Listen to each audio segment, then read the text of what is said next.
कोई भाई हो सवाल करना चाहते हैं तो कर सकते हैं। I believe finally I got the time to ask the question. Okay, this is related to the topic you taught today, that is Islamic concept of God, or means you concluded with that. My question is, you used Surah chapter 112, and you said that it is the acid test for any religion or any concept which has to go through it. Now, in this Surah chapter 112, in verse 1, it says, Kulu Allahu Ahad. Now, as I was doing research on this word Ahad, it doesn't mean only one. It means one of. Because the same word was used in different verses in the Quran to say one of, not only one. For example, in Surah chapter 2, verse 136, it says, any one of Ahadin. Surah chapter 2, verse 285, it says, any one of Ahadin, any one of his messengers, any one of was translated from the Arabic word Ahadin.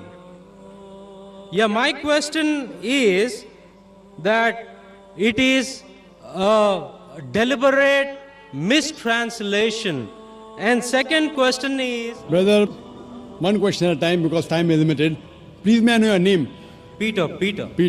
Peter भाई ने माशाल्लाह अच्छा सवाल पूछा है और मुझे खुशी है कि आप कुरान पढ़ रहे हैं। मुझे कोई गिला शिकवा नहीं, भले आप कुरान में गलतियां निकालने के लिए पढ़िए, मैं बहुत खुश हूँ। आप कुरान पढ़ेंगे तो ही पता लगेगा कुरान कितनी पाक किताब है। भाई साहब का सवाल था जो सूरह इखलास सूरा नंबर 112 जो मैंने बयान किया, लिटमस टेस्ट फॉर थियोलॉजी, उसकी पहली आयत है कुल हुवल्लाहु अहद, कहो कि अल्लाह एक है। ये कहते हैं अहद की मानी एक नहीं है, अहद की मानी है वन ऑफ देम, एक नहीं है, वन ऑफ देम है। It is not one, it is one of them. और वो हवाला दिया सूरह बकरा के सूरा नंबर 2 और कई हवाला देते टाइम पे ये कहा, जब आप सूरह बकरा की आयत बयान कर रहे थे उसमें लिखा था अहदिम, अहदिम इज वन ऑफ, अहद इज ओनली वन। तो आप खुद भले आप अरबी नहीं जानते, कुरान में लिखा है सूरह इखलास सूरा नंबर 112 आयत नंबर 1 कुल हुवल्लाहु अहद, वहां है अहदिम, तो God is one. When you add अहदिम इट इज वन ऑफ, तो अहदिम मीन्स वन ऑफ, अहद मीन्स वन। तो आप खुद जानते हैं कि दोनों अल्फाज, the first Surah Ikhlas chapter 112 verse number 1 says कुल हुवल्लाहु अहद, say there is Allah one and only, कि अल्लाह सुब्हाना व तआला एक है। अहद में इज वन ऑफ, तो दोनों लफ्ज में एडिशन है, सूरह बकरा में एडिशन है, इसीलिए उसके मानी है one of them. Ahad means only one and nothing else, Ahad means one of them. तो आप भले अरबी नहीं जानते, ये जान सकते हैं कि दोनों अल्फाज हूबहू वो ही नहीं है। The first part Ahad means one and that means only one God. Hope that answers the question. Mic number 3 में कोई खातून हो, सवाल कीजिए। जी सिस्टर। एंड अस्सलाम वालेकुम, मेरा नाम अर्शिया अंसारी है। पहले मेरा नाम प्रीति सेठी था। I used to belong to a Punjabi family. मैं आज की डेट में दावा कर पाती हूँ अपने फ्रेंड्स से, कलीग से, I am a sports teacher, but when it comes to goddess Vaishno Devi और शेरवाली माता, I get really no answer for it. Can you please help me to put dawa for Vaishno Devi and clear my concept also? Thank you. बहन का सवाल अगर मैं सही समझाऊँ, आपने कहा कि आप दावा करते इस्लाम कबूल कर चुके हैं, माशाअल्लाह, अल्लाह आपको हिदायत दे, अल्लाह आपको ज़्यादा खैर दे। आपका सवाल है कि वैष्णो देवी के मानने वालों से कैसा दावा करूँ? आपका सवाल क्या है? उनके मानने वालों, क्योंकि आपने कहा कि वैष्णो देवी से कैसा आप दावा करें। वैष्णो देवी मिलेंगे तो दावा कर सकेंगे, नहीं मिलेंगे तो कैसा करेंगे? जिस तरीके से मैंने आज मेरी तकरीर में मेरा एक हिस्सा था, खुदा का तसव्वुर हिंदू मज़हब में। इस मज़हब में आप बोलिए कि आप जब वेद पढ़ते हैं, वेद में लिखा है यजुर्वेद चैप्टर नंबर 32 श्लोक नंबर 3 में, न तस्य प्रतिमास्ति, उस ईश्वर की कोई प्रतिमा नहीं, कोई अक्ष नहीं, कोई फोटोग्राफ नहीं, कोई पेंटिंग नहीं, कोई बुत नहीं, कोई मूर्ति नहीं, कोई स्टैचू नहीं। तो जो वैष्णु देवी जो गॉडेस है, इसकी मूर्ति हो ही नहीं सकती। ये जो उन लोग को मिलता है दूसरी किताबों जो हिंदू मज़हब के नीचे की किताबों में है। लेकिन जब भी कोई हिंदू मज़हब की किताब में टकराव होता है, वेद की बात और ऊंची होती है। ये सबसे ऊंची किताब है। तो वेद से जब देखेंगे, वेद में कहीं भी नहीं लिखा है कि ईश्वर की प्रतिमा है।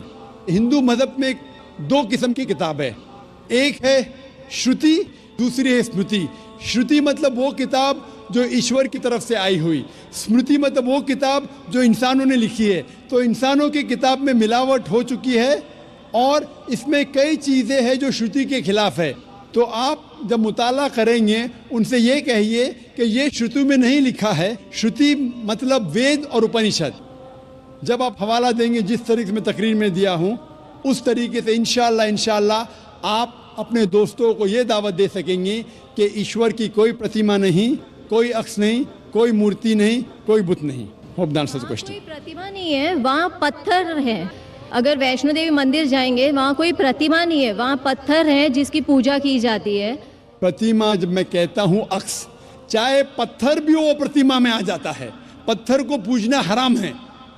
जिस तरीके से मैंने कहा यजुर्वेद में चैप्टर नंबर 40 मंत्र नंबर 9 में, अंधात्म भविष्यन्ति या समुद्र मुपास्ते, अंधकार में वो लोग जा रहे हैं जो लोग कुदरती चीज़ों की इबादत करते, चाहे वो हवा हो, आग हो, पानी हो, और वो लोग और घोर अंधकार में जा रहे हैं जो बनाई हुई चीज़ें, चाहे टेबल हो, चेयर हो, मूर्ति हो या पत्थर को तराशते हैं, ये सब की इबादत करना यजुर्वेद अध्याय नंबर 40 मंत्र नंबर 9 के हिसाब से हराम है। तो पत्थर की पूजा करना भी हराम है। इस्लाम मज़हब में हराम है, हिंदू मज़हब में भी हराम है। चाहे आप उसको तराशो या मत तराशो, इबादत सिर्फ करना चाहिए खुदा की, और उस खुदा का कोई अक्स नहीं, और आप उस खुदा को देख नहीं सकते इस दुनिया में। अपनी आँखों से उस खुदा को देख ही नहीं सकते। लिखा है बाइबल में, कुरान में भी, हिंदू स्क्रिप्चर में, अगर आप खुदा की बराबरी कोई भी चीज़ से कर सके इस दुनिया में, चाहे वो आसमान की चीज़ हो या इस धरती की चीज़ हो, तो वो खुदा हो ही नहीं सकता। Hope the answer the question.